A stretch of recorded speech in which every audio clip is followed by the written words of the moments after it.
Update. Am I the a-hole for refusing to allow my stepdaughter to use one of my cars and telling her to get a job and buy one instead?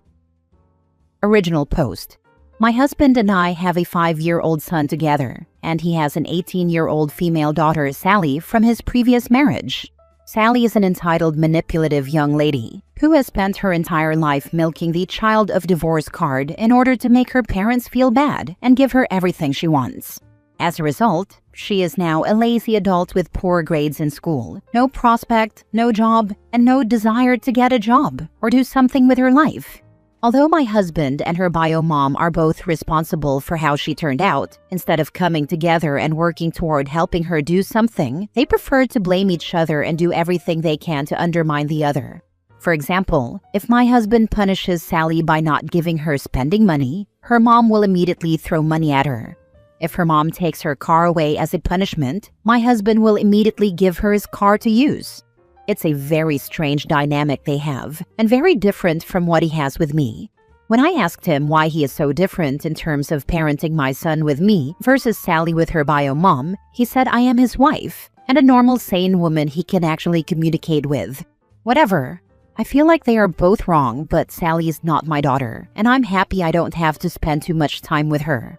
Now that summer break has started, Sally has the most important problem in the world. Her car broke down and she needs one to use this summer to go places, meet her friends, go to parties, etc. Her mom is not willing to give her car because she needs it for work. My husband needs his car to go to work, and neither of them is willing to buy her a new one. So Sally, the genius, found the perfect solution and asked me to give her one of my cars. To be clear, I have 2 cars, a big SUV that was given to me by my employer, and a smaller one that I use when I go into town because it's easier to park. I refused and told her she can't use either of my cars. She insisted and said I don't need 2 cars at the same time, but she needs one to get around. I told her she's free to use public transportation or get a job and buy one herself. Now Sally's going around to my husband's relatives complaining that I am trying to exploit her and send her to work. I had a good laugh about this with my husband's sister, but my mother-in-law claims I could have just refused instead of telling her to get a job. I'm a little confused about what's so bad about telling an adult to get a job. It's not like I sent a 12-year-old to work for her food or anything. Now for the top comments before reading the update. Not the a-hole. Hide your keys. Also, make it clear to all that you will call in the police if a car goes missing, and you will tell them who took it. This OP because from what you've described, Sally wouldn't think twice about borrowing one of your cars. And if the SUV is a nicer vehicle, that is what she'll likely take, especially as her friends will all fit. Make it clear to both her and your husband that if either vehicle is ever missing, you will report it stolen to police and will follow through on pressing charges. If you start getting messages from her family members about how you are trying to manipulate her into getting a job, you need to confirm that as clearly as possible. You are trying to make her get a job and will continue to do so as long as you can. You have the opportunity to erase some of the damage done by her 2 enabling parents. Do not be deterred. The strange thing is that my husband agrees with me. Her mother totally hates me and is teaching her that everything I say is BS. My husband's sister agrees with me, and my mother-in-law babies her because she is her first grandchild. But I feel like no one in this situation is doing her a favor. I'm not trying to manipulate her, but her situation is so different from what I'm used to or how I parent my own child that it's insane. Like, how can it be so horrible to teach an adult responsibility? To want to give her direction in life? I don't know what they expect to do with her, honestly. They can't support her for the rest of her life, and it's sad because she is a capable, healthy adult. Even people with disabilities work and want to do something with their lives, so she has no excuse. Now for the update. Hello again. Thank you for all the feedback you provided on my previous post. I really appreciate that you spent your time giving me some ideas. The majority of you advised me to hide my car keys, because Sally would most likely try to steal one of my cars when I am not home. You are not far from the truth because she oftentimes does this with her mother's car, meaning she will take the car when her mom is not home without asking if she needs it later or asking for permission. So your advice makes a lot of sense. However, I refuse to do such a thing in my own home. I believe that if I end up in a position where I have to hide my things in my own house, we'll have a bigger problem that needs to be solved. Also, where does this stop? Today I have to hide my car keys, later my money, then my purse. This is not the kind of life I want to have, and it never happened to me as a teenager and young adult. When I used to live with my parents, I knew where everything was: car keys, money, documents, jewelry, etc. And I never took anything without asking. So, after reading a certain comment, thank you by the way, I had a good laugh. I decided to follow their advice, but in a less dramatic way. I sat my husband and his daughter down to have a chat. I made it clear in front of my husband that Sally insisted on using one of my cars and I do not agree with it. Then I told Sally that I know she sometimes takes her mother's car without asking and warned her not to dare do something like that with my cars when I am not home, because if she does, I will call the police and report the car stolen. She was shocked and asked me if I would stoop so low as to report her for stealing, just for a car that I don't use or need anyway. I told her it's not me who would stoop so low, but her, because taking something that does not belong to you, especially after being told no, is the clear definition of stealing. So yes, I would report it. I think for the first time in her life she understood there will be consequences for her actions, and she did not protest further. After this, I asked her to clarify in front of my husband how it is that me suggesting she get a job makes me a person who tries to exploit her based on what she told my mother-in-law and sister-in-law. My husband had no idea about it and he just exploded. After hearing what happened, he told her it's good that we heard what she says behind our backs, because he will give her even more reasons to complain. My husband told her she will not be seeing any money from him during this summer. Sally started crying and told him he can't do this, but my husband told her he can, and he will. His responsibility as her parent is to feed her, buy her clothes, and help her pay for school items, but that's it. She is an adult, and if she wants to party or see her friends, she should start paying for it herself, since she never appreciated anything she was given. Apparently, this is the hill my husband is willing to die on, and he even told his ex-wife about his plans, making it clear that if she wants to support Sally's activities this summer, she will have to do it alone, because he will not contribute to anything that's not a necessity. So yeah, this is where we are at now. Sally stormed out of our house and of course went to her grandmother to complain. But I am waiting. If mother-in-law opens any discussions about it with me, I will make it clear she is free to support Sally as much as she wants. We are not stopping her. Good to hear spouse supports you. Not always the case. It's great he's finally holding her accountable. Tough love is sometimes necessary. I read a similar story where the mother-in-law is always enabling OP's daughter's behavior. She's a few years younger than your stepdaughter. I think she's like 14. She vapes, sneaks out, steals, you name it. And mother-in-law is always there giving her 2 cents. And of course, it's always something the OP did wrong, because she raised 3 rowdy boys and never had this issue. Until one day OP had enough and decided that it's time her daughter moves in with the self-proclaimed Mother of the Year. Guess how long it lasted? Barely 3 days. OP had her mother-in-law on mute. She received voicemail after voicemail of her mother-in-law crying because she couldn't take it anymore. OP took her sweet time, of course, to collect her daughter. Not a peep from mother-in-law since. If your mother-in-law and sister-in-law is gonna enable her, then maybe it's time they take her in and see how they do. Next story. Am I the a-hole for asking my mother-in-law to be my backup birthing partner over my dad's wife? My dad, 50s, started dating his wife, Fran, 50s, when I, 30 female, was in college. From the beginning, she was too much for me. The first time I met her, she asked personal and intrusive questions about growing up without a mother and how I handled becoming a woman with only a man in the house and mostly men in my extended family. My dad was like, "Oh, she's just so excited to meet you, and she's looking forward to helping you in a female or motherly mentor role." I explained to her a couple of times in those early meetings that I wasn't comfortable sharing personal stuff with her because we didn't even know each other.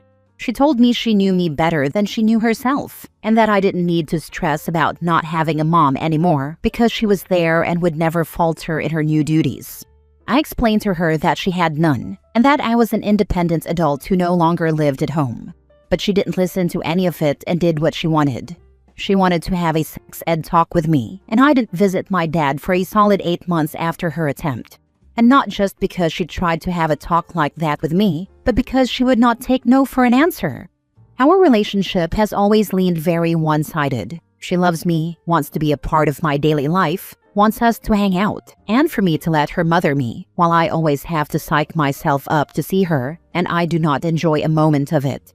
She has become very jealous of my mother-in-law too. I met my mother-in-law when I was 20, and she was a real sweetheart. Our relationship has become incredibly close over the years. When my husband and I were planning our wedding, she was incredibly helpful and supportive, and went for a walk with my dad's wife a number of times when she was trying to intrude, and wouldn't take no for an answer or when she was trying to cling to me.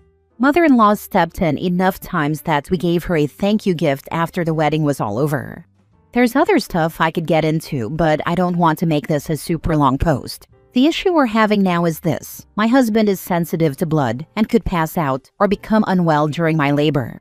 He's trying to work on improving this, so it's not an issue when I give birth to our first child. So we wanted to have a backup birthing partner for me, and I asked my mother-in-law, who said yes. She's the kind of supportive person I would want because she listens and would never try to force anything on me. My dad's wife is offended I chose mother-in-law for this. She and my dad are planning to stay at an Airbnb for an extended period before I give birth and for a while after, and because of this, she feels she should be the person I ask, as the actual mother figure in my life. I said nothing about her reaction, and I'm ignoring all her attempts to bring this up to me. I ignored my dad when he brought it up to me too. All I know is they still plan to come, and she's possibly going to attempt some in-person pushing of the topic, and probably expect some kind of apology. I don't think I owe her one or owe her being asked to fill in if needed, but maybe she's right and I'm wrong. So I'll ask, am I the a-hole? Now for the comments. Not the a-hole. Let the nurses know your wishes. They will take it from there.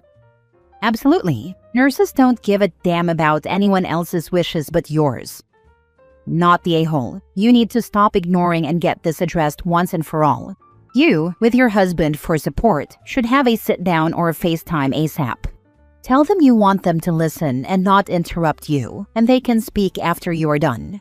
Lay it out. It may be harsh, but ignoring them is just letting her delusions continue. Dad, I am happy that you have found someone to make your life more full. Understand that Fran is your wife, and only your wife. I am respectful of that and will always be respectful to her, as long as I receive the same courtesy. You have failed me by not correcting Fran's intrusive behavior, and we will no longer tolerate it. You need to do better if you want to have to remain fully in mine and my family's lives. If not, we may need to limit our interactions. Fran, I appreciate that you make my father happy. You are only my father's wife and will only ever be his wife. You are not a mother figure, and I will never see you as that. Your continued intrusive behavior has made me want to avoid my own father. Before the resentment grows to unbearable levels, you need to step back and understand your role as my father's wife only. You may or may not want to bring in your expected relationship level with your child. You will not be a grandma, or she may, your call. I am sorry you are going through this, but you have to be strong now, or they are going to stomp all over you when you are postpartum and beyond. Congratulations on the coming of your new child. I hope it goes easy with whomever is your support. I was honestly planning to wait a while before seeing them anyway, since I know nothing I say will sink in. The only way to really ensure that kind of peace is to go no contact, and I'm not ready for that with my dad yet. That might be a point I reach, but it's less stressful for me to ignore and not see them until I'm ready. Last story. Am I the a-hole for punching my mom's boyfriend after he shoved my dog off the couch so aggressively it landed awkwardly on the floor, whimpered in pain, and couldn't stand on its leg afterwards? My mom's boyfriend, male 40s, does not like dogs. He doesn't have a phobia or anything. He just does not like them, and has said so himself. He came over and him and my mom were sitting next to each other watching TV while I, 19 male, was on the other couch just playing on my phone. He got up to go to the bathroom and my dog jumped on the couch and sat where he was sitting. When he came back and noticed that the dog took his spot on the couch, he shoved it so hard it fell on the floor, yelped and whimpered, and couldn't get up on its leg. It was a very hard shove and it all happened so fast. But when I registered what just happened, I stood up, quickly walked up to him and punched him as hard as I could, and then gently picked up my dog. My mom yelled at me, asking me what's wrong with me, while her boyfriend got all up in my face, swearing at me and threatening to beat me up. But my mom got in between us. I took my dog to the vet, and he had a broken leg and needed surgery. I had to use all the money I've been saving up to make the surgery happen. My mom did not even contribute a penny. Despite all this, she is still mad at me for punching her boyfriend and doesn't understand why I acted that way over a dog. She wanted me to apologize to him, but this is the hill I will die on. Not the a-hole. Tell him you'll report him to the SPCA if he doesn't cover the bill. I would make him cover the bill and then report him. Screw him and people like him. Time to move out, bud, for your safety and your health and the health of your pet. Do you have any family that can help? I wish I did. This incident and other ones in the past, where my mom took his side even when he was wrong, is the reason I've been saving up to move out. But with everything that happened, that's not going to happen anytime soon. Then move out and figure out how to pay for it later. That's the advice I wish someone gave me as a 19-year-old. I'm giving it to you now. When your mom finally gets around to calling, don't answer. She has made her choice, and until this runs its course, she's not choosing you. If only I could. It's literally impossible for me and my pup to move out right now. I now have less than $200 to my name. I have no choice but to start saving up again from scratch. I won't look back once I am out, though. Not the a-hole. Pets are family. I would sue him and call the cops. I don't play with animal abuse. She needs to apologize to you or ties would be cut off. True, and right now my dog is more family than my mom is, with the way she has been acting. I thought about that, but I assaulted him. And also suing would probably require money that I don't have. It could be considered self-defense if you got up and hit him in the face because you thought he was going to continue to hurt your dog, so you just acted on instinct to protect your dog.